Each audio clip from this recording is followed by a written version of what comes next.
I'll squish 3.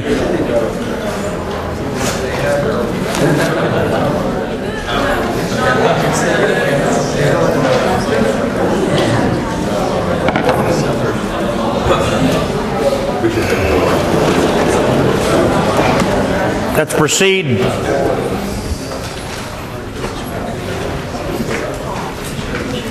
with a limited series of demonstrations to serve the purpose of learning about rules for deriving half reactions and to see how a table like Table 2 in Chapter 22 can be assembled. We have to do a bunch of reactions.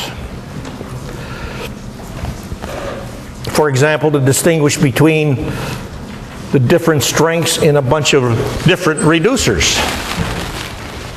or the different strengths in a bunch of different oxidizers. And as necessary, we have to analyze the system after reaction occurs. So in the event of reaction, we know what the oxidation product is, and we can know what the reduction product is. Because without this information, we can't write half reaction equations. Last time, sodium and water, boom. Zinc and water, nothing. Copper and water, nothing. So immediately we know sodium is a much stronger reducer than either zinc or copper. So we'll put sodium, converting to sodium ion, as electron is lost, as the first half reaction in our table, given that we're going to list the half reactions as they are ordered in Table 2 in Chapter 22, in order of increasing strength from a reducer standpoint. So in this simple table we're assembling, which will contain only 6 half reactions, sodium is the strongest reducer. Sodium reduced water. Reduced water to hydrogen and hydroxide ion, which we determined by examining the reaction of sodium with water. So we developed the equation for that half reaction, and in order to systematically add it to the table, we write it in the opposite direction to show it also as a reducing half reaction, a half reaction which as it proceeds liberates electricity, and put that in our table as number 2. Recognizing immediately that the zinc converting to hydrated zinc ion will be a half reaction, which strength-wise has got to be underneath 2, because zinc in water, practically speaking, does nothing. As soon as you find this out, you can recognize that hydroxide ion plus hydrogen will or will not reduce this. Hydroxide ion hydrogen, a reducer system. Will that reducer system reduce this oxidizer? Remember, this reads just like the acid-base table. Acids increase order of strength from bottom to top, stronger from bottom to top. Conjugate bases increase in order, strength order, top to bottom. Well, if this is the order of strength of the reducers in this half reaction table we're constructing just like in Table 2, then this must be the order of strength of the conjugate oxidizers of these reducers. So we already know sodium ion AQ is going to be the weakest oxidizer that will be contained in this short table we are developing.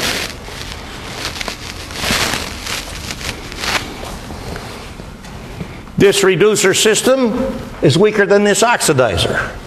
This reducer system, this reducer system is weaker than this reducer system.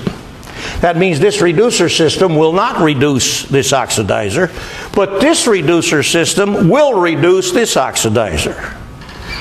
This reducer reduces this oxidizer. This reducer system does not reduce this oxidizer.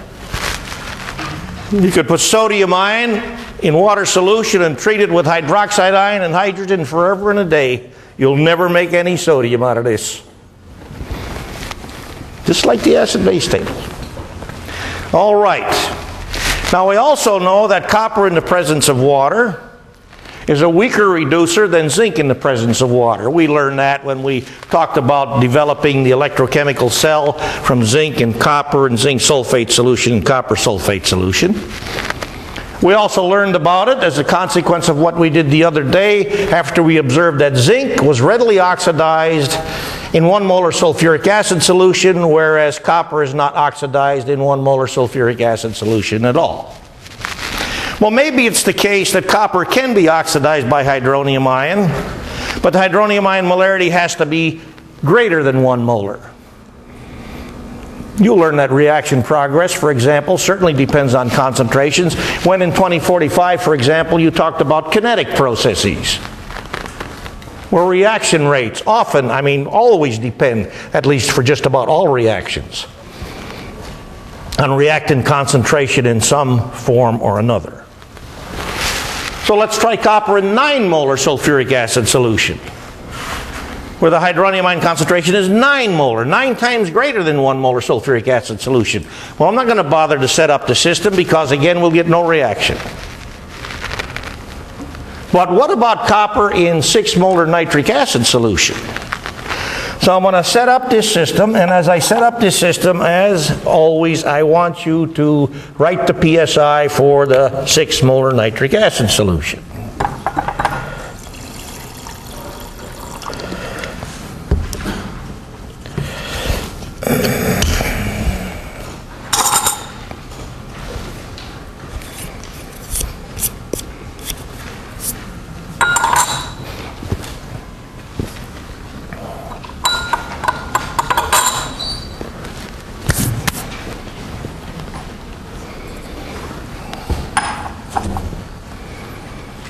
Meanwhile, I'll also set up another beaker and put some 9 molar sulfuric acid solution in it. You'll see why in a moment.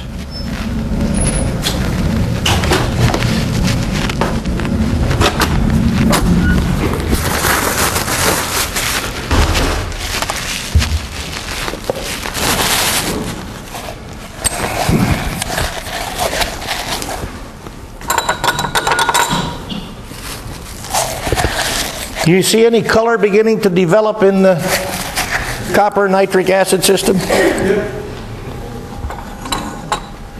See color beginning to develop?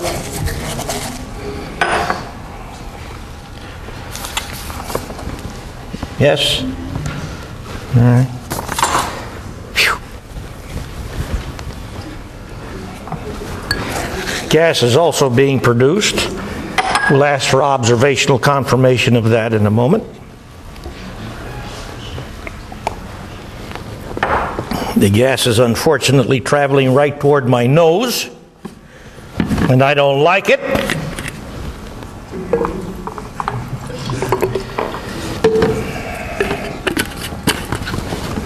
But the educational process must continue.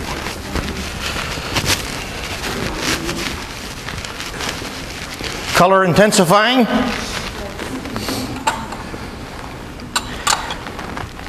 Have you seen a color like this in laboratory?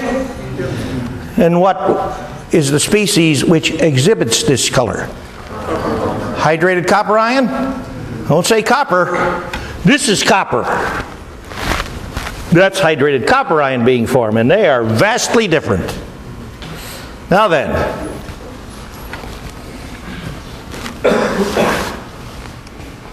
you see any transformation taking place on the surface of the copper?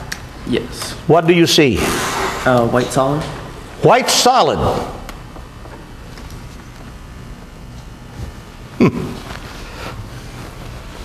Your turn.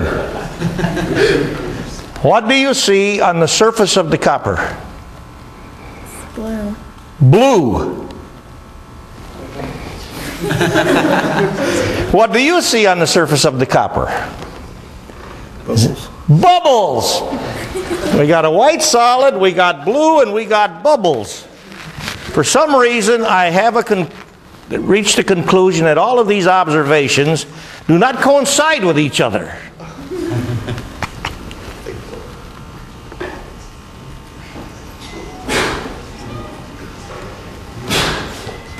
Look again. Surface of the copper. There's something coming off of it. Something coming off the surface of the copper. What is that mysterious something? You have to look again. White solid indeed.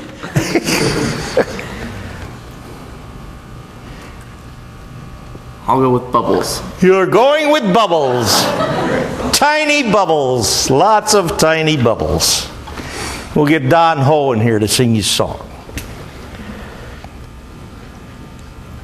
Want to say bubbles too? Yeah. You want to say bubbles too. What are bubbles too? Bubbles, yeah. Bubbles, okay. I never saw bubbles 2. Nor bubbles 3 or 4. All right. We got a gas coming off. And clearly, we've already recognized that copper is being oxidized and going into solution as hydrated copper ion, which you know to be a nice aqua blue color. When it's present in fairly concentrated solution, the intensity of the blue gets deeper. Now I'm going to stop this reaction because the gas which is being produced is not a pleasant substance. It has potentially toxic properties.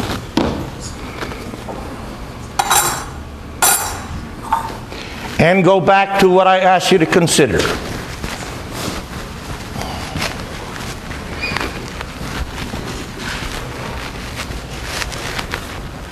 PSI. Did you write it?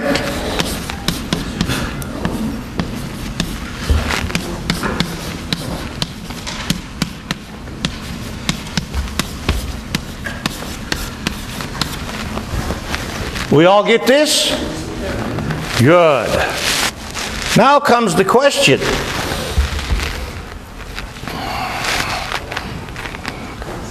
What is being reduced in this copper nitric acid system?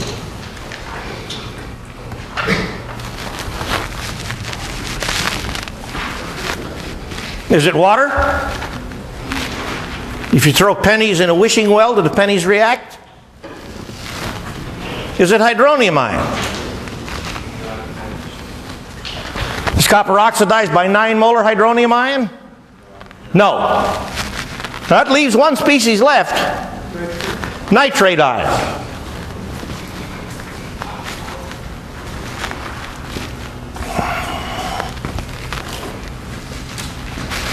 Now, before we proceed with that, let's go back to the zinc oxidation, where oxidation did occur by hydronium ion. We recognize this as a consequence of the investigation we did on Monday with zinc plus 1 molar sulfuric acid solution.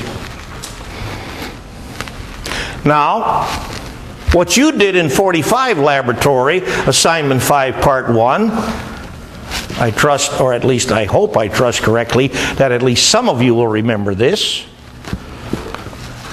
You put a piece of zinc metal in 1 molar hydrochloric acid solution. Anybody remember that? What happened when you put the zinc metal in 1 molar hydrochloric acid solution? What happened? Nobody remembers what happened? Did the zinc react in 1 molar hydrochloric acid solution? Yes. Reacted. What did the zinc convert to? Hydrated zinc ion. What oxidized the zinc in 1 molar hydrochloric acid solution? Well, in our mind's eye, let's consider the inventory. Hydronium ion, chloride ion, water. Okay so far? Is it water? Is it chloride ion? What's the oxidation state for chlorine and chloride ion? -1. Can the halogen atoms, the family 7A atoms, develop oxidation states lower than -1? No. So is chloride ion -1 collecting electrons and becoming chloride -2 or -3? I don't think so. So by default, just as with the sulfuric acid solution, the oxidizer of zinc in 1 molar hydrochloric acid is hydronium ion. So here's the half reaction, or pardon me, here's the developing skeleton for this system. Now, if we reduce hydronium ion, which is what happens if hydronium ion behaves as an oxidizer, just like water, there are two obvious gases which, based on elemental composition, can be derived from hydronium ion: hydrogen and oxygen.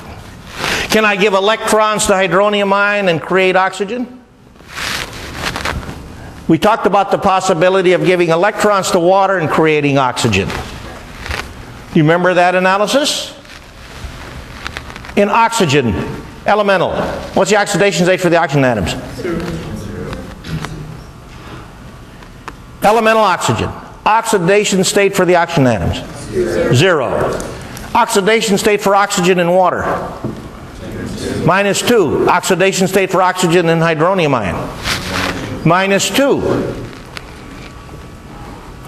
Well, tell me, if I'm giving electrons to hydronium ion, just as in giving electrons to water, because when something is functioning as an oxidizer, it is the something that gets reduced. It's the something which consumes the electrons.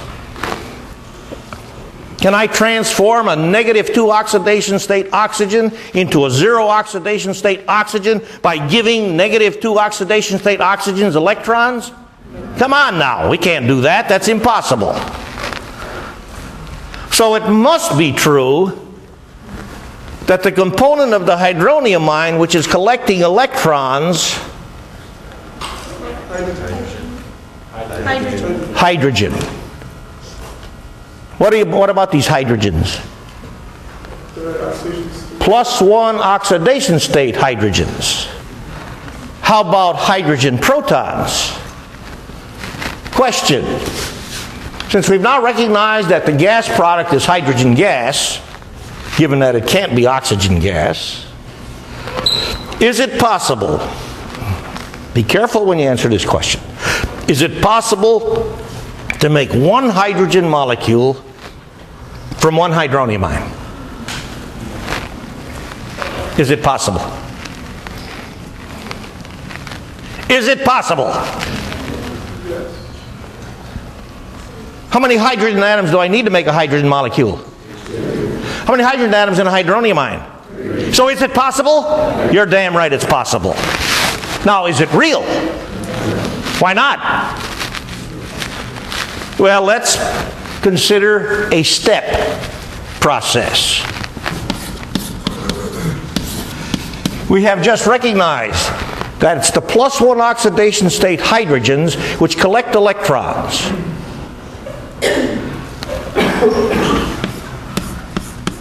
And I need to bombard 2 +1 oxidation state hydrogens with electrons in order to get me 2 hydrogen atoms to make me 1 hydrogen molecule. Is this okay? So let's take away a +1 oxidation state hydrogen. Let's take them away one at a time. What do I have if I take this from this? Water. Good. Does zinc react with this? No. So how many of these do I really need to provide my +1 oxidation state hydrogens, to bombard with electrons, to make my 0 oxidation state hydrogen atoms, so I can make my hydrogen molecule? 2 of these, right? Doesn't that make sense? Because hydronium ions are far better sources of +1 oxidation state hydrogens than these things, because hydronium ions are much stronger acids than these things, aren't they? How about that? Back to acid-base chemistry. So 2 of these to make 1 of these, and the other product is water. How many waters? So we'll take this half reaction and I'll put it on our table systematically.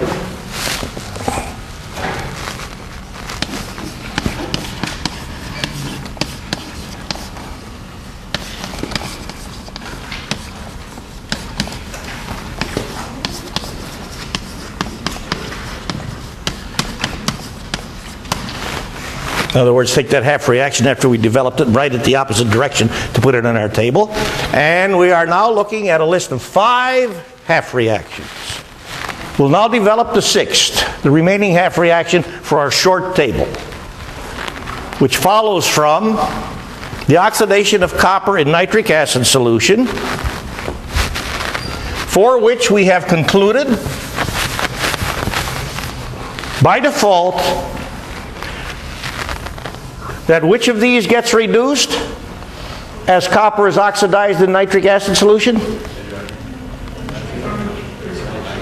What's getting reduced? It's got to be this, doesn't it? Because this does nothing to copper, and 9 molar hydronium ion does nothing.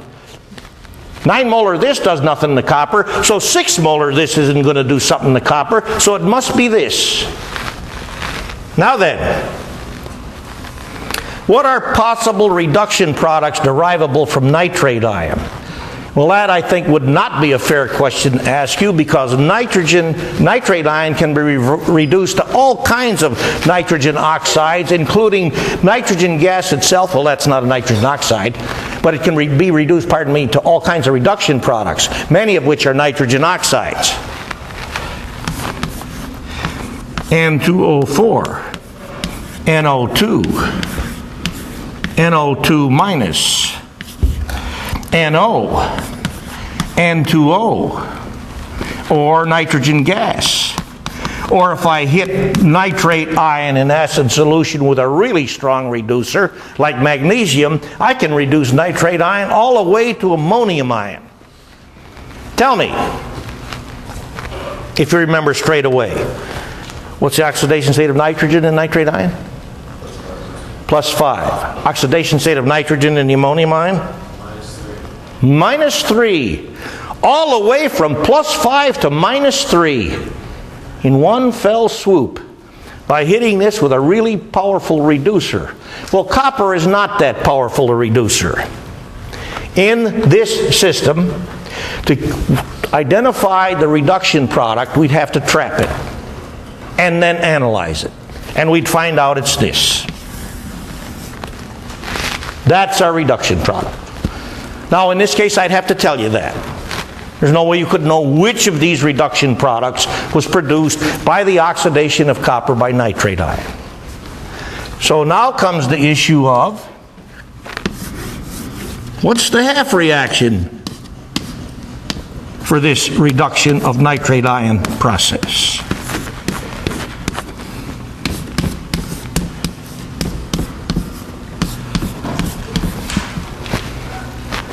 Okay so far? We recognize nitrate ion gets reduced. That means nitrate ion collects the electrons in this half reaction. And we've given the fact that NO, nitric oxide, is the reduction product. And for this system, we wish to develop the half reaction equation. So I have purposely written the Lewis structure for nitrate ion so as to assist me in recognizing that as nitrate ion converts to this, what do I have to do to a nitrate ion? Do I have to break some bonds? What bonds do I have to break? Well, there's only NO bonds in this thing. How many of these NO bonds do I have to break? 2 of them. It matters not which 2 I break, because this stuff has resonance. All these NO bonds are equivalent. Now then, after I have broken these NO bonds, as I have indicated, do you think this is the way I'd break these NO bonds?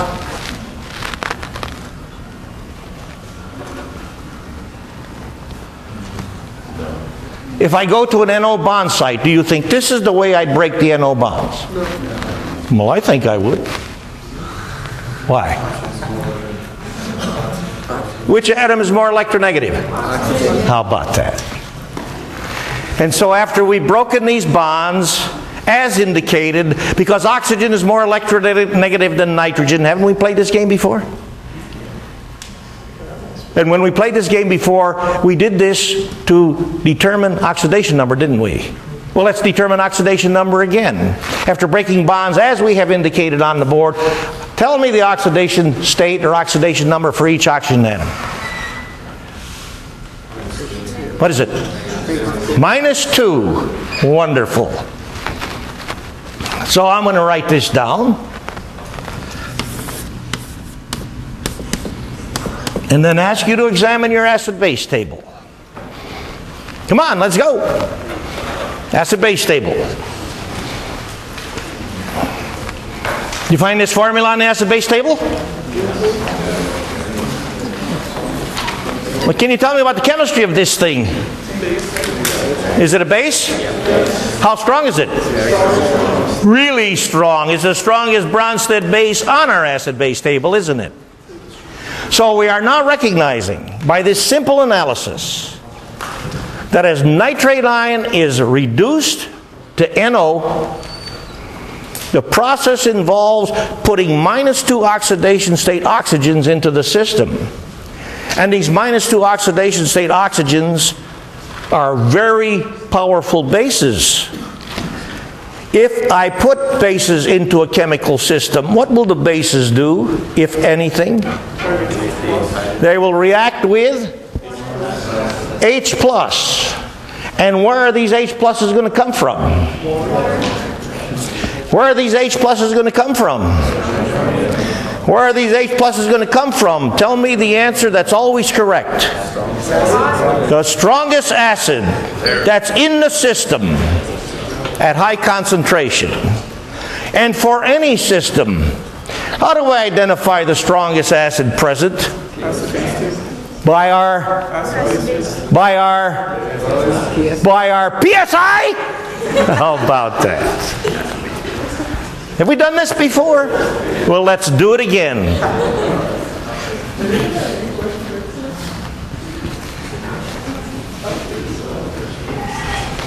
We have the PSI here, don't we? Would you like to tell me which of these is the strongest acid?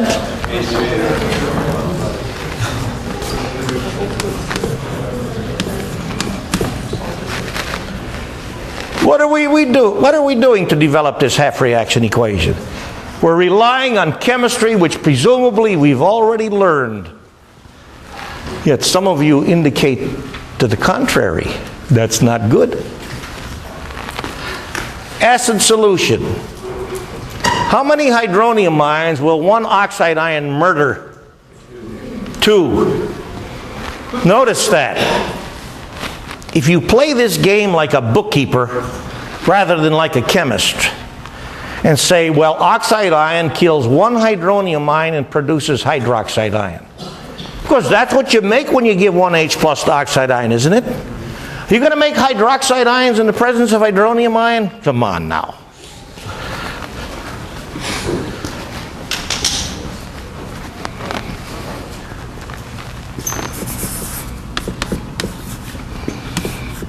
And when this transformation takes place, what do I produce?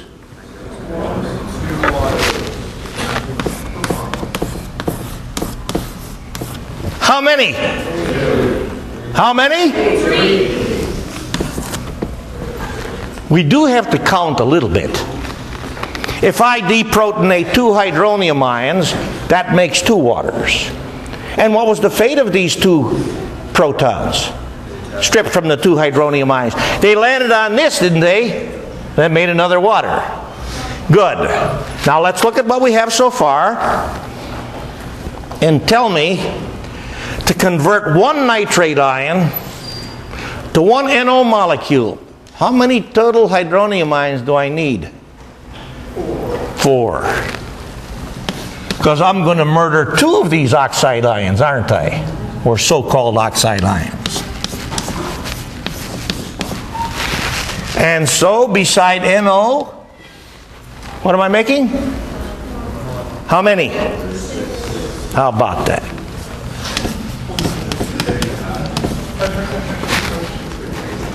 And the remaining part of this puzzle then, since we now have material balance, is to establish charge balance. What's the multiplier on electricity? Well, on the right side, we have zero charge. That means sum total of charge on the left side's got to be how much? Zero. So what's the electron multiplier?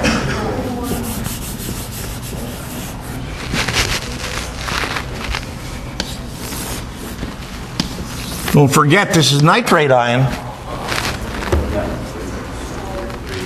3.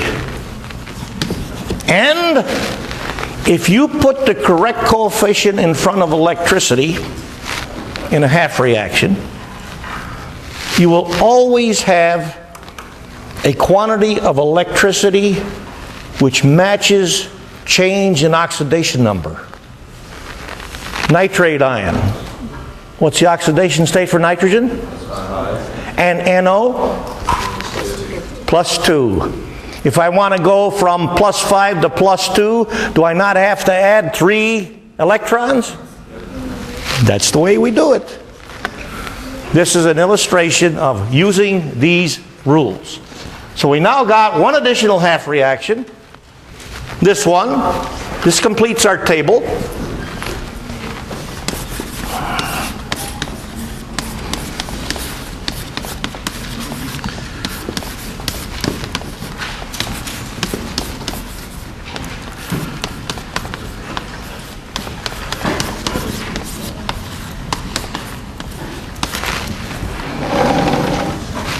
And now we can ask the question,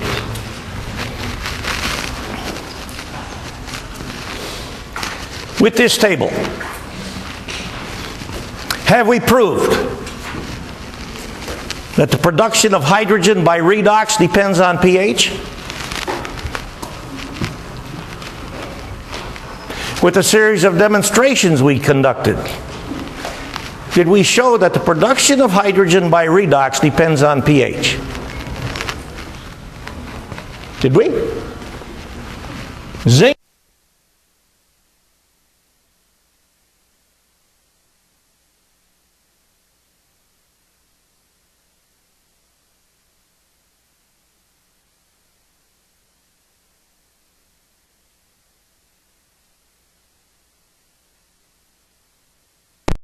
By redox.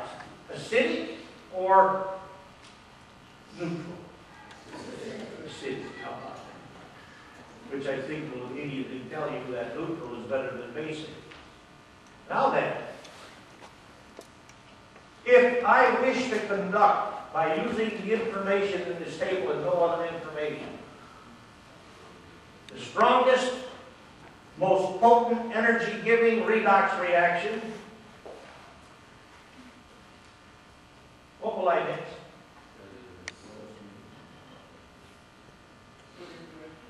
Sodium with 6 molar nitric acid solution. How about that? Or sodium with a system in which the hydronium ion molarity and the nitrate ion molarity are each high. And if you choose to make that mixture, and you're using a large sample of sodium, and a high molarity of nitrate ion and hydronium ion, big, large solution thereof, please let me know before you add the sodium to the mixture, because I'm getting the hell out of town. Because if you think the sodium with the water went boom, I never have a chance even to take a step from that. As soon as the sodium hit the nitric acid solution, wow! Then I pick myself up off the floor and talk. One more question. With this table alone, the outcome of how many redox reactions can be successfully predicted? With this table alone, the outcome of how many redox reactions can be successfully predicted? 30 is correct. Do we see this?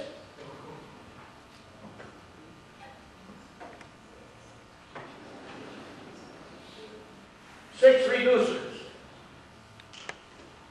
Can we predict the outcome of this With this oxidizer, this oxidizer, this oxidizer, this oxidizer, this oxidizing system, you betcha. Can we predict the outcome of this reducer? With this oxidizer, this oxidizer, this oxidizer, this oxidizer, this oxidizer system, you bet. With this system, here's a no-go, and these are all goes. With this reducer, can I predict the outcome of the redox reaction of this reducer with this oxidizer? Nothing. This oxidizer, nothing. This oxidizer, nothing. This oxidizer, nothing. And this oxidizer, something. 6 times 5, not counting the reducer with its own conjugate oxidizer, 30. Do you think you can now predict the outcome of a whole lot more redox reactions using table 2? Where there are 45 half reactions listed? What arithmetic would you do with the table 2 half reactions to calculate the number of half reactions for which you could predict the outcome? 45 times 44. Bingo. Now then,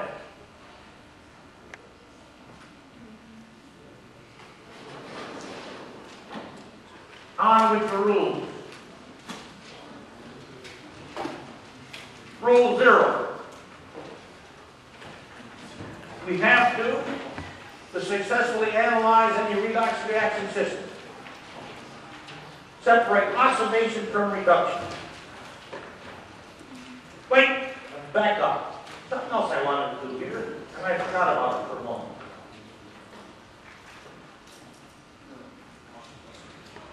Our copper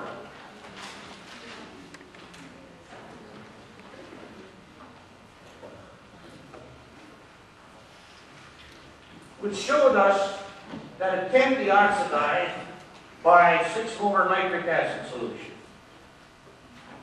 but not by 9 molar sulfuric acid solution. So I took our copper strip from the 6 molar nitric acid solution and I now put it in our 9 molar sulfuric acid solution. We know nothing's going on. What investigation would we do to find out if copper could be oxidized by concentrated nitrate ion alone? Let's take 6 molar sodium nitrate solution.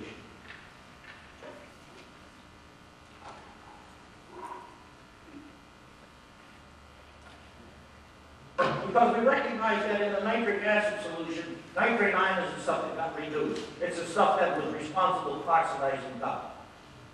What we're curious about is, do we need the assistance of hydronium ion? What do you think? Well, there's the copper in the 9 molar sulfuric, nothing's going on. Well, I'm going to take it from the 9 molar sulfuric.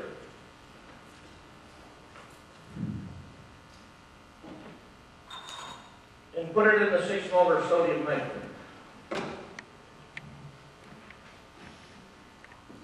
From this analysis which we conduct, do you think that we could successfully oxidize copper by concentrated nitrate ion alone? So we're trying the copper in 6 molar sodium nitrate. We know sodium ion won't do anything. We know water won't do anything. Do you think we're going to get someplace with this? Yes or no? Why not? You think that it might be as a consequence of our analysis or a consequence of really the chemistry of the system that we need these hydronium ions to help us with this oxide ion strip? Think that's possible? Well, if I leave the copper strip in the 6 molar sodium nitrate solution, for infinity, nothing will take place, chemistry-wise. Just as if I left the copper strip in the sulfuric acid solution 9 molar. But let's try another investigation. Let's put the 9 molar sulfuric acid solution